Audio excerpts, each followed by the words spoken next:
Leo tuko hapa kwenye barabara maarufu Oljoro Kisimani kuhakikisha kwamba tunachukia mashimo haya.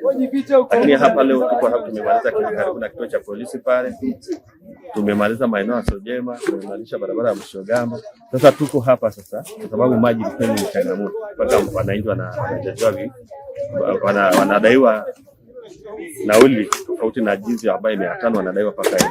Sasa tukaona kwa sababu serikali yetu inafanya kazi, kuna mambo mengine ambayo tunataka tujiongeze. Kwa hiyo tunachokifanya hapa, tunashirikiana na wafanyabiashara wenzangu au madereva wenzangu wa bajaji pamoja na wananchi na viongozi wa mitaa, tuhakikishe kwamba tunasafisha mtaro huu. Hapo changamoto iliyoko hapa ni mtaro. Huu mtaro umejengwa lakini majani yameota ndani. Kwa hiyo tunachokifanya hapa ni kusafisha, kushirikiana. Baada hapo basi tutajaza kifusi kwenda pale ambayo pameharibika, sababu tunajaribu kwenda na ile maeneo yale.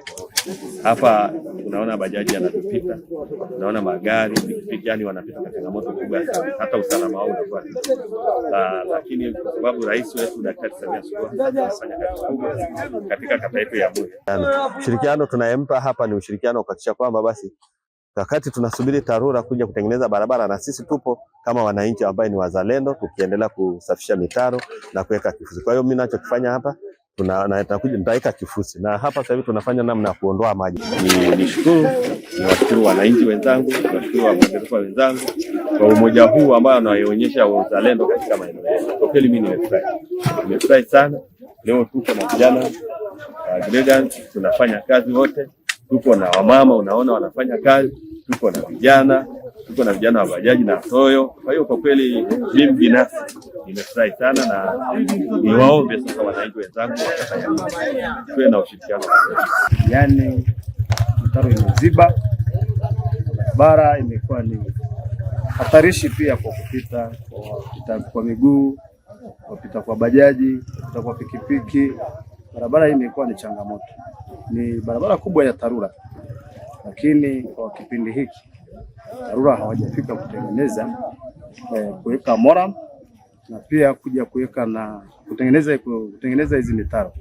Kwa hiyo wananchi ninahamasisha, ni kiwepo na mheshimiwa diwani, na tukahamasisha watu wote watoke. Kipekee kiujumla ni mshukuru diwani. Diwani huyu ni mchapakazi.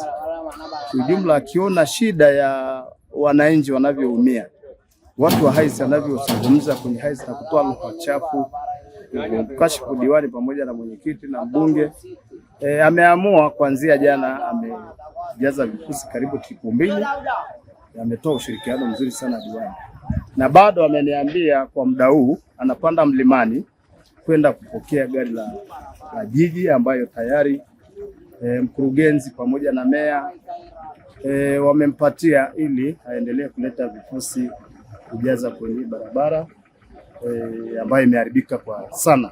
Huwa tunapitia changamoto kubwa sana. Kwa mfano hii barabara yetu kama unavyoona, yaani ukipita hii barabara, kwa mfano na abiria hapa, ukifika pale katikati ya ile dimbwi pale, bajaji lazima inywe maji, na plug ikishaingia maji inazima, na kizima katikati ya barabara, abiria anakuambia bwana, tumesha kulipa nauli yako, fanya namna yote si utufikishe. Kwa hiyo inabidi mtu uteremke, aanze kusukuma bajaji mpaka itoke. Yaani ni kazi kubwa kuitoa bajaji kwenye hili tope kama unavyoona, lakini tunapambana hivyo hivyo mpaka tunatoka. Ndio maana unatuona kama sisi tunapambana kutengeneza hii mitaro angalau hata tuweze kupita hii barabara, na tunamshukuru diwani wetu, angalau sasa anatuunga mkono, ndio anamweka vifusi. Barabara ilishachongwa, lakini mitaro ndo changamoto. Ndio maana unakuta barabara inatengenezwa, msimu mvua 2 tu zikipita tayari umeshakuwa ni tope, yani kupitiki.